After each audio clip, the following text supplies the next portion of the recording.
கீழக்கரை போன்ற பாரம்பரியம் மிக்க ஒரு நகரத்தில் இளஞ்சிவப்பு நிற ஆட்டோவுடன் பிங்க் ஆட்டோ ஒரு பெண்மணி நிற்கும் இந்த காட்சி சமூக மாற்றத்தின் ஒரு சக்தி வாய்ந்த அடையாளமாக திகழ்கிறது.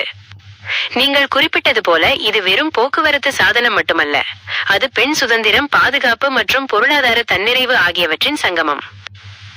இந்த படத்தின் முக்கியத்துவத்தை பற்றிய கூடுதல் பார்வை.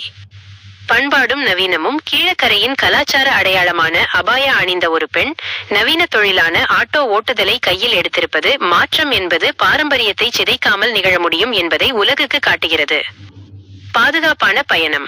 பெண் பயணிகளுக்கு, குறிப்பாக மாணவிகள் மற்றும் முதியவர்களுக்கு, ஒரு பெண் ஓட்டுநரின் ஆட்டோவில் பயணம் செய்வது கூடுதல் பாதுகாப்பையும் மனநிறைவையும் தரும். முன்மாதிரி. இந்த படம் அந்த பகுதியில் உள்ள மற்ற பெண்களுக்கும் சுயதொழில் தொடங்கும் ஆர்வத்தையும் தன்னம்பிக்கையையும் விதைக்கும் என்பதில் ஐயமில்லை. ஒரு சிறிய திருத்தம் மற்றும் தெளிவு.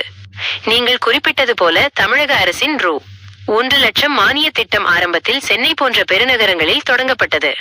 ஆனால் தற்போது இதுபோன்ற விழிப்புணர்வு மற்றும் திட்டங்கள் மாநிலத்தின் பிற பகுதிகளுக்கும் பரவி வருவது வரவேற்கத்தக்கது.